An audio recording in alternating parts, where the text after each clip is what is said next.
a grade 8 student, still remember a moment in class when I raised my hand and answered a question with a calm, steady voice. The words came out smoothly and I did not hesitate. My teacher nodded and a few students glanced at me as if I had everything under control. From the outside, it looked like confidence. Inside, it felt very different. Just a few minutes earlier, I'd been quietly repeating the answer in my head, adjusting the phrasing, reminding myself to speak clearly and not pause too long. I was not over prepared. I was simply trying to sound certain. That moment stayed with me because it captured something I'd been doing for a long time without realizing it. I learned how to sound confident before I ever learned how to feel confident. I learned how to speak in complete sentences, how to answer quickly, and how to avoid the kind of hesitation that draws attention. None of this was taught directly. It was something I had learned by observing what worked and what didn't. I noticed students who were praised, whose answers were accepted without question, and moments that felt awkward. What sat underneath all of this was a quiet fear. A fear of judgment, of looking unprepared, of losing approval in a room where attention feels sharp and public. Gradually, confidence started to seem less like an inner feeling and more like a learned ability. It had a rhythm and a tone. It had rules. Speak clearly. Do not go off topic. Avoid sounding unsure. I did not think of this as pretending. To me, it felt like adapting. Hesitation in a classroom is visible. Silence feels heavy. When everyone is waiting, uncertainty can feel much louder than a wrong answer. So I learned to fill that space. As time passed, I began to understand how much society values visible confidence. Students who speak quickly are often seen as capable. Students who answer without stopping appear prepared. Even when no one says it directly, the message becomes clear. Certainty is rewarded, doubt is uncomfortable.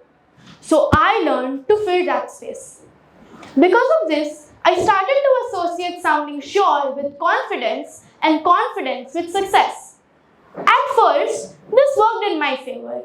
Sounding confident helped me participate in group discussions. It helped my ideas get noticed. It made me feel like I belonged in the room.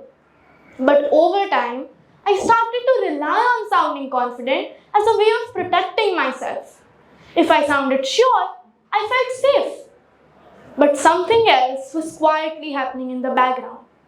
I started paying closer attention to my mistakes. If an answer came out slightly wrong, I kept on replaying that moment in my head. If I paused for too long, I wondered why I had not done better.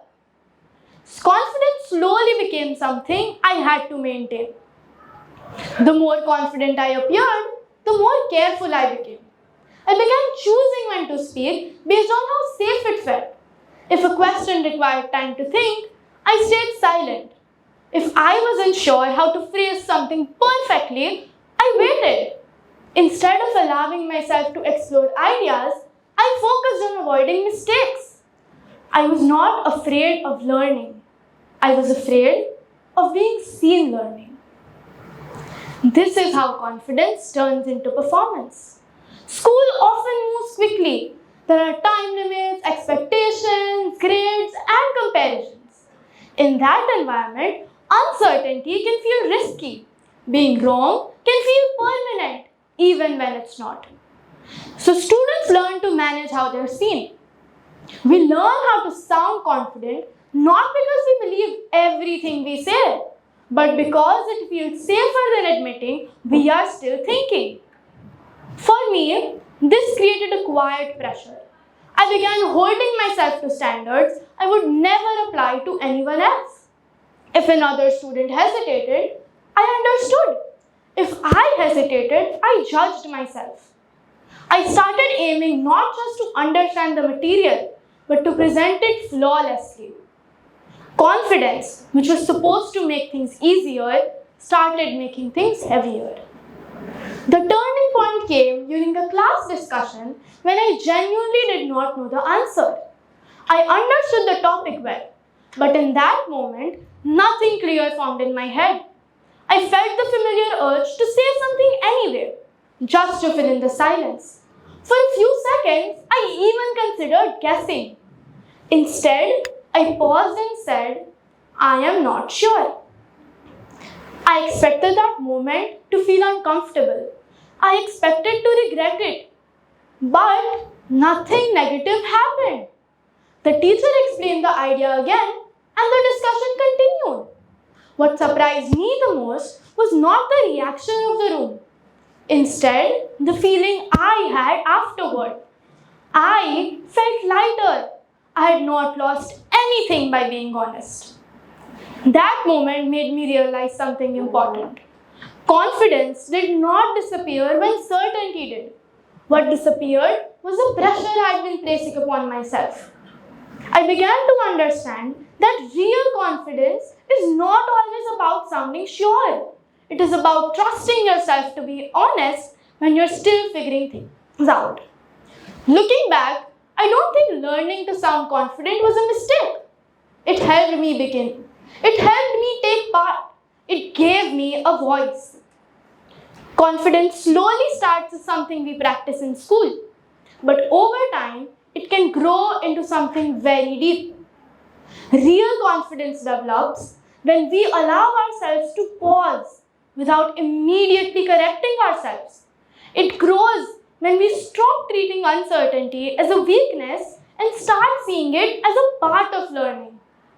It also grows when we trust that not knowing something does not determine our ability or our worth. Schools play an important role in this. When classrooms allow space for thinking, questioning, and hesitation, students feel safer exploring ideas. When curiosity is valued alongside correctness, confidence becomes to something more than a performance. It becomes self-trust. For me, the shift was internal. It was realizing that sounding confident and being confident are not the same thing. But we do not have to stop sounding confident altogether. It helps us begin. But we should not believe that confidence only exists when certainty does. We are allowed to think out loud. We are allowed to pause. We are allowed to say, I am still learning. If confidence disappears the moment we hesitate, was it ever confidence at all? For me, confidence became real when I stopped trying to control every moment and started trusting myself through uncertainty. It did not arrive suddenly. It grew quietly. The moment I stopped performing and allowed myself to be present, that is when confidence stopped being something I sounded like and started becoming something I felt. Thank you.